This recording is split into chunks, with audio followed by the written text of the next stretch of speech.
Not fragmented.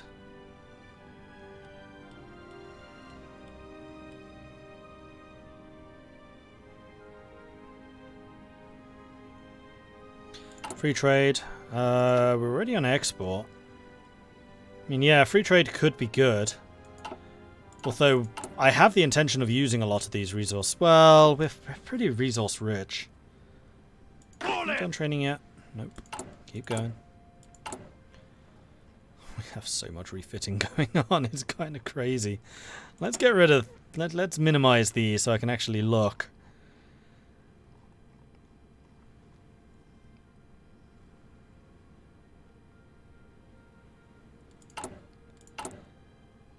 Are we still building dockyards? No, we are now just doing infrastructure, which is fine. And I think that was China taking out Jibai on Mar, right? That was Jibai on Mar taking somebody out. Oh no, these two just have a truce.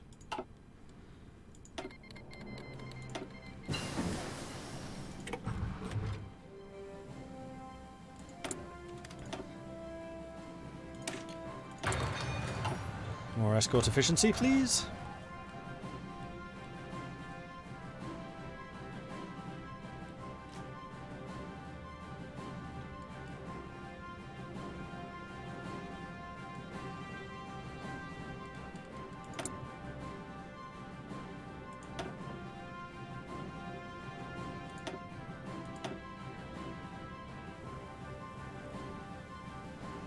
I'm building up so much research speed. Secular institutions will kind of double down on that.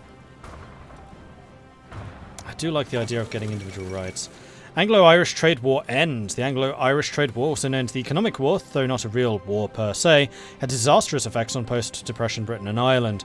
However, the IRA Confirmation and Agreements Act has established the end of the war, and now Irish and British industries will benefit even more from free trade. Ooh.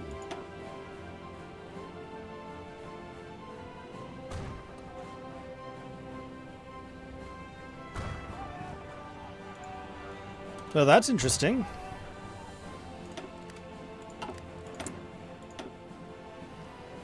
Ah, this was... Upgraded depth charges finished. Let's get the improved airplane catapults so we can upgrade our cruisers with those.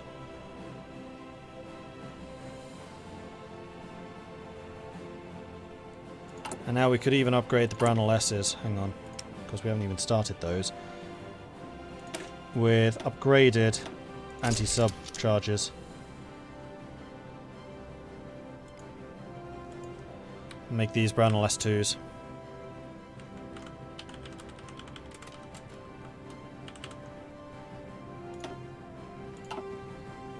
Now, will these automatically upgrade to the S2 class? I have a feeling no. So, what I need to do is go into here, and here, and here.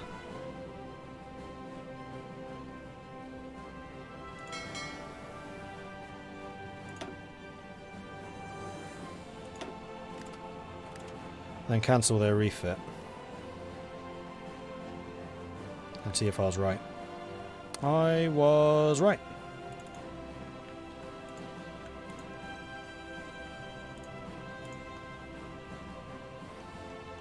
So all of these need to be Brownell S2s.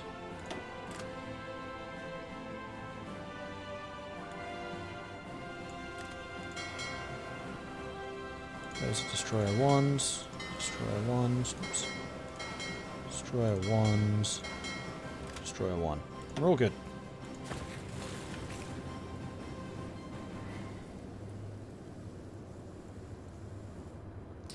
Yes, Croatia has a democratic, communist and fascist path and they are unique. Nice.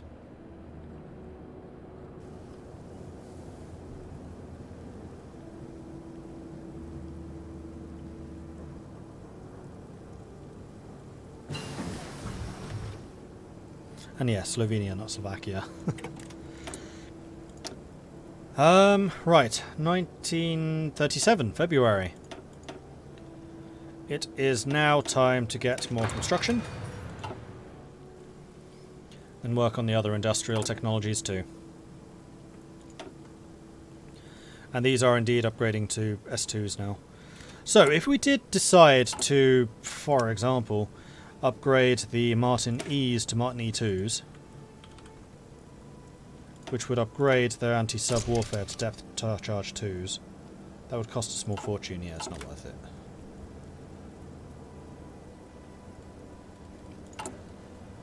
But this does mean that we have all of the systems in place, particularly once we have the float planes, for a decent sub-hunting and surface hunting cruisers, which we're going to use for recon.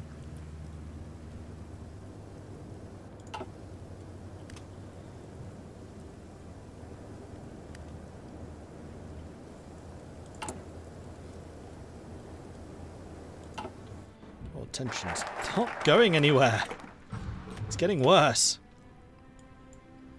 Alright, South Africa has been developed, so let's go ahead and get Canada next. And we're just going to develop all of these guys. Oh, actually, you know what? We should do the Raj first. Yeah, we should definitely do the Raj. The state of our colonies in India remains controversial, both abroad and at home. But whatever is in store for them, strengthening their industrial capacity is a priority at this present stage.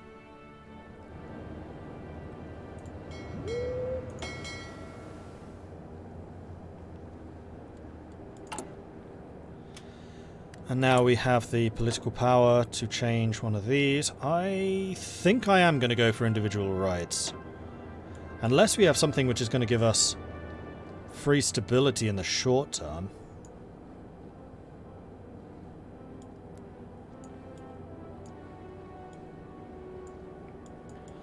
Which I don't think would be any of those. It would be the economic ones.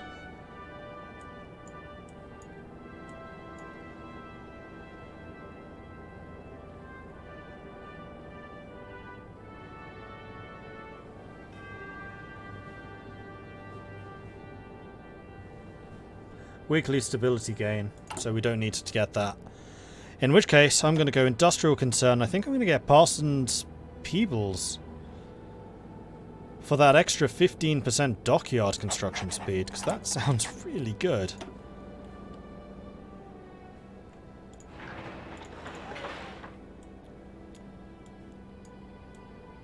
And let's go ahead and do that.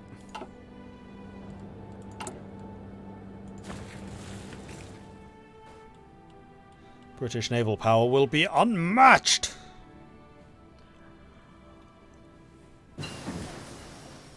Improved airplane catapult.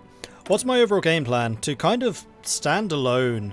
Well, I'm going to try and help France, but if that fails, I'll stand alone against Germany. I mean, part of what I'm trying to do here is just see more of the late game technologies. Seeing as this now goes into the 50s. 37 means that we want to start doing some of these. And we already get a 50% bonus on improved machine tools, so let's go ahead and do that.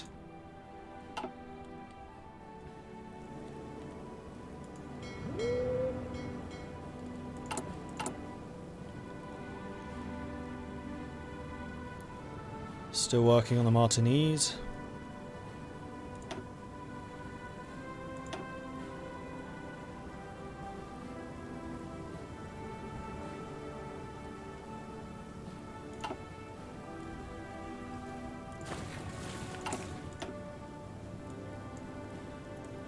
Is there anything which will give me a little bit more army experience? Or should I just continue training my armies?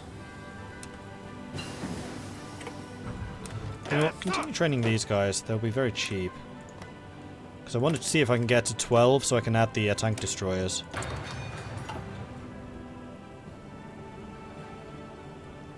Poland has a Mahusiv focus tree.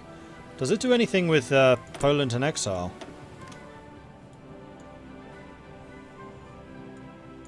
Because that's one thing I'd really like to see done better with Poland, is their an exile tree.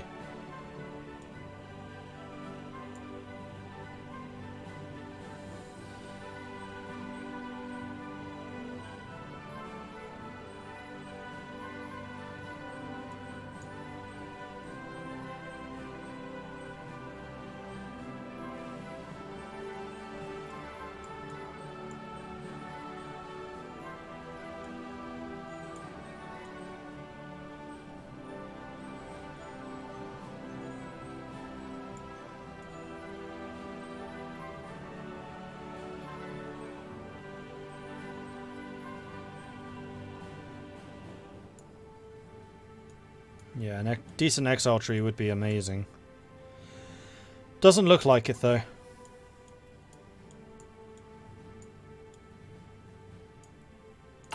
Because I really like the NXL mechanics. I can, like, see that they could do a lot more with them. They just haven't yet. I know modders really have either. What heavy ships are we looking at? Battle cruisers or... Haven't actually decided. Don't know yet. Trying to get my light cruisers and my destroyers done first. Due to increased tensions with Germany, Czechoslovak governments, at the recommendation of the Allied France, initiate the construction of a massive fortification system in the Sudetenland to protect the northwestern border against possible German aggression. Key sources from Germany suggest the Chancellor Hitler is furious, and will cover this topic briefly in the upcoming party congress in Nuremberg.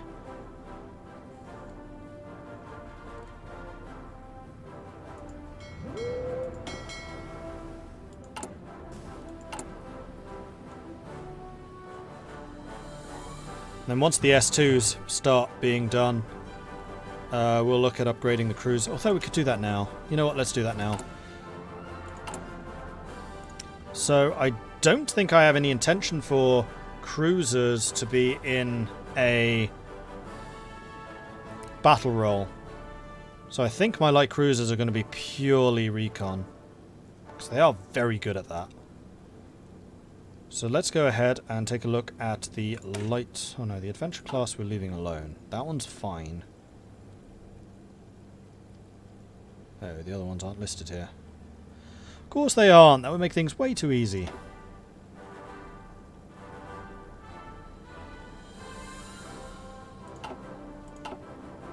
And then Danae class. Design. So this is going to be...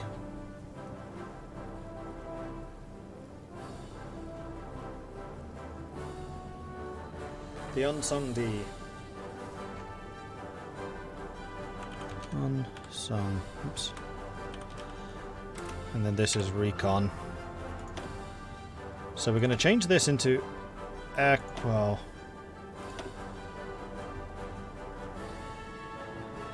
Why is this so high?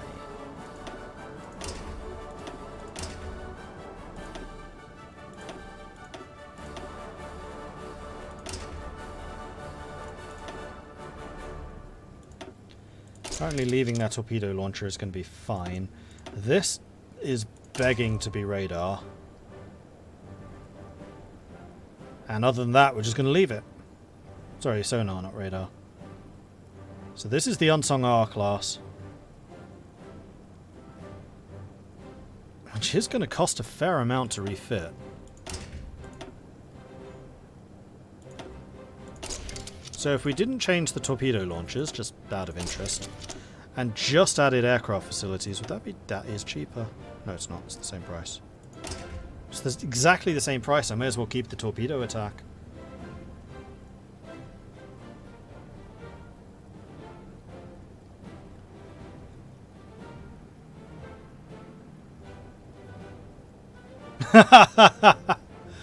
You're not wrong. You're not wrong.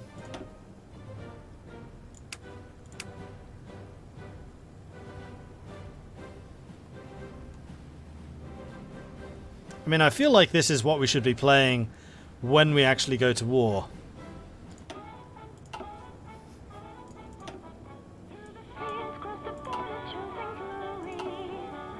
Hey, Faceless.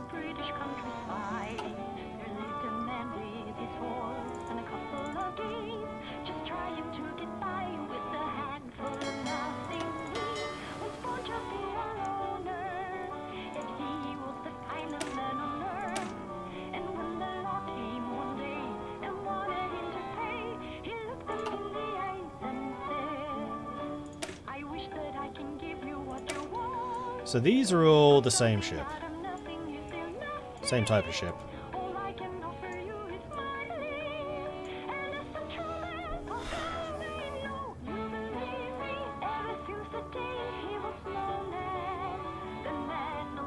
The question is, for the Emerald class, do I want to... You have 2 turrets. That's going to be the big difference there. You have no extra torpedoes. You do. See, unfortunately, upgrading between the 3 different classes is going to cost more.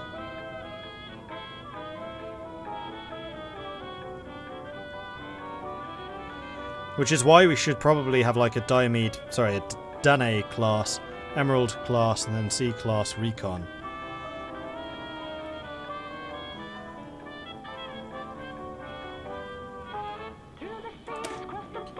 Yeah, I think I need to do that. Where we add float planes to you and change your sonar.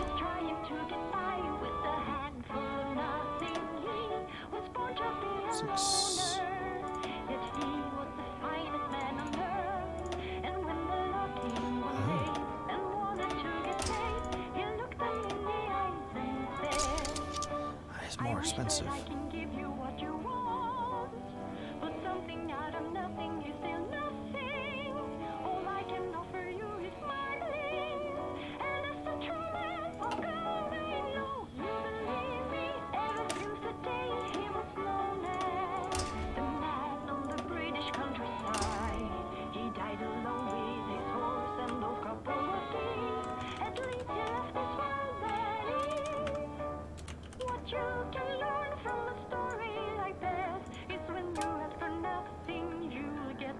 So we've got the Danae R2s.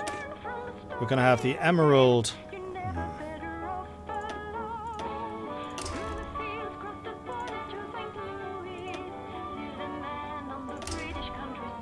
R2s.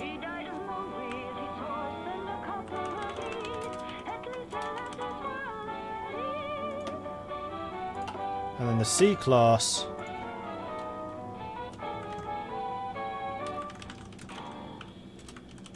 C-class R2s, which are going to have aircraft facilities and sonar. They all cost the same. Unfortunately, I can't afford that because I've just spent all of my naval points.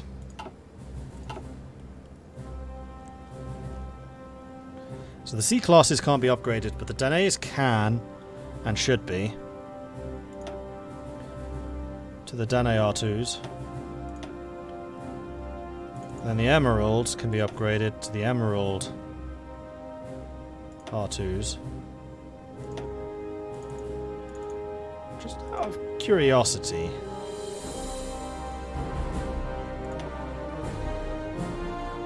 Three days per ship longer. You know what? We'll just upgrade the Cs to the Danaes. It's apparently not actually that big a change. Alright, done. Let's turn the music down again.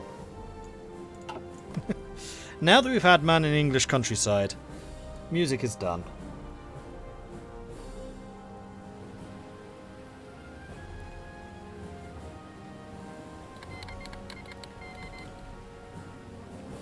Chinese Soviet Republic declared war on Shaanxi. They're going after everyone. Although they seem to be crushing Shaanxi, so good luck and all that. 2 more army experience, then we can upgrade the tanks to our infantry divisions, which will be quite nice.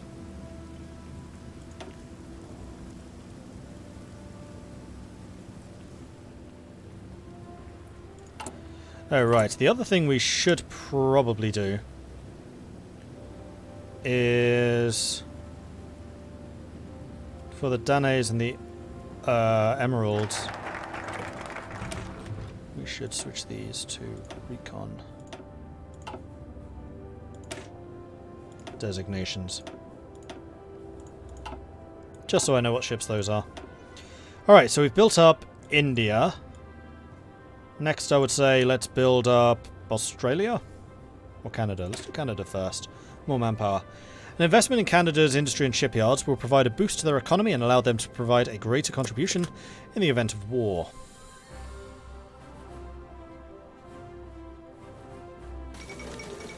US Congress passes the Neutrality Act. With tensions rising around the globe, the US Congress has been the scene of intense discussions around the role of the United States should play on the world stage. Many members are concerned that President Franklin Delano Roosevelt might secretly be planning to intervene in a European or Asian war. I was reading way too far ahead there. Some still remember the role the country played in the Great War and are anxious to keep the United States out of foreign entanglements. Eager to shore up support for his proposed programs of economic reform, President Franklin Delano Roosevelt signed the Neutrality Act into law, which places heavy restrictions on trade with nations of war and specifically prohibits the president from offering any kind of support to either nation.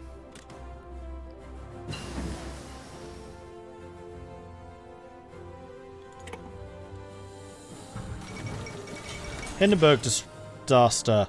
The German passenger airship Hindenburg was destroyed today while attempting to dock at the Lake Hurt Naval Air Station in the United States. For reasons not yet determined, the airship was engulfed in flames and crashed to the ground, claiming 35 lives. Due to the scarcity and expense of helium and the US ban on exporting it, the Hindenburg, like all German passenger airships, was ultimately engineered to use hydrogen, which provides greater lift but is also flammable. With public faith shaken by this disaster and the rise of much faster passenger aircraft, this could spell the end of modern airships.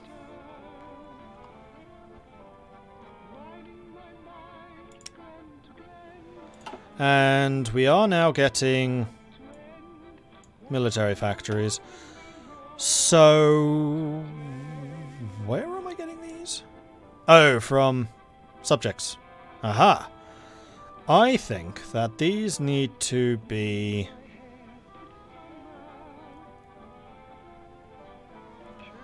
regular guns. We're just going to punch out a bunch more colonial troops because I suspect they'll be most active in, well, actually I was going to say Africa, but I'm not sure that's going to be true. Not necessarily. Let's get concentrated industry.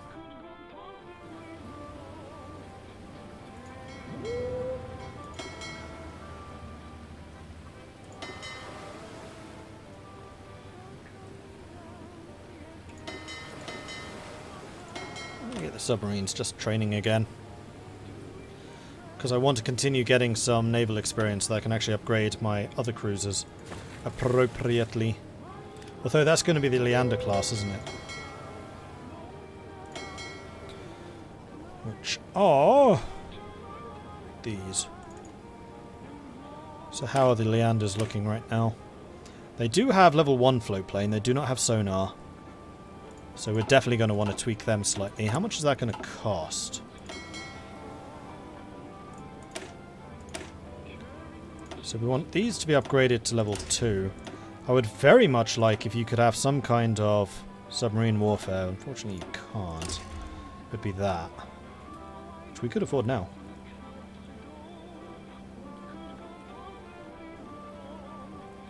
With really good detection. They just need to detect them. Then the strike fleets. We could even make some dedicated destroyer strike fleets to hunt submarines if they become a big problem, because the cruisers don't have any anti-submarine warfare. So we're going to call these... I did have a name. Did we name anything unsung in the end? I don't think we did. So these are going to be the unsung R1s. Or just unsung R. And then all of the Leanders can be upgraded to the unsung R's. There we go.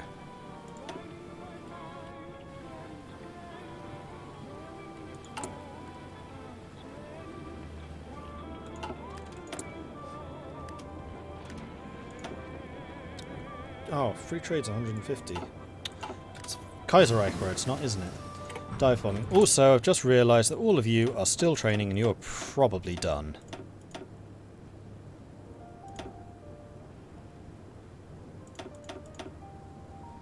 It also occurs to me that there's a bunch of you who are not trained yet.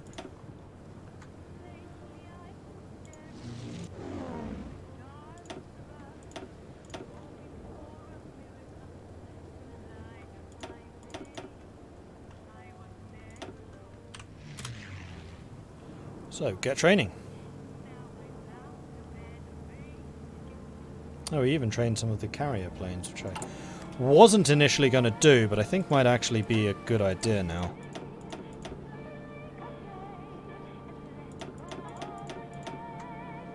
As long as the carriers don't leave, it's fine.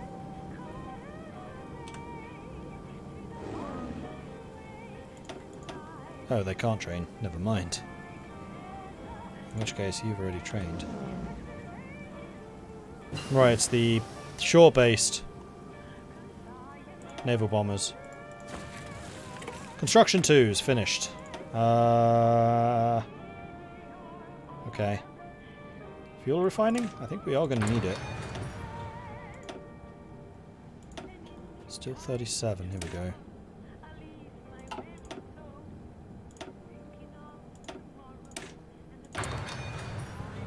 Direct ground support. Let's keep those doctrines going.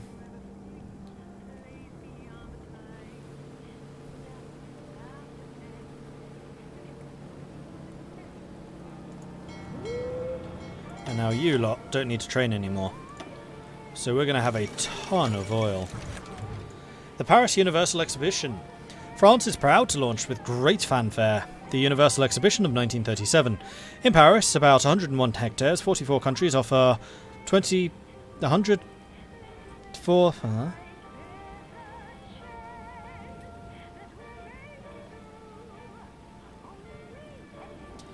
offer a bunch of numbers pavilions around the theme of arts and techniques applied to modern life. Nearly 32 million visitors will rush to come.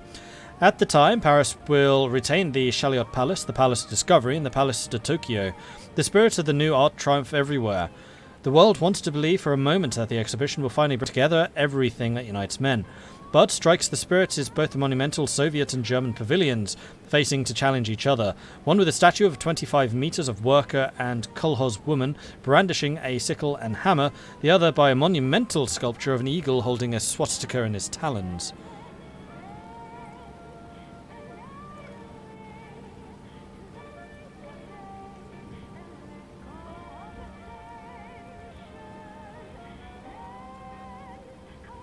What the hell are they trying to say about this? 104 2010 pavilions. I don't understand that.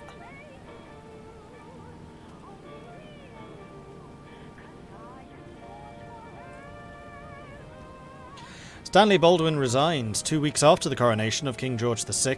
Mr. Baldwin has announced that he will resign the premiership in order to retire at the age of 70.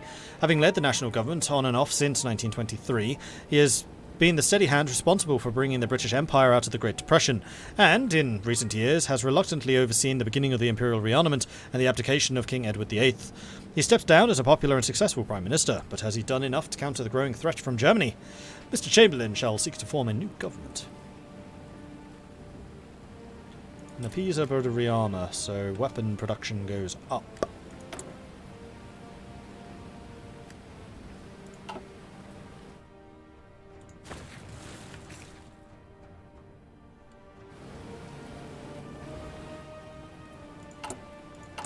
How are we doing for equipment? Okay, so we're getting pretty good surpluses in terms of equipment now.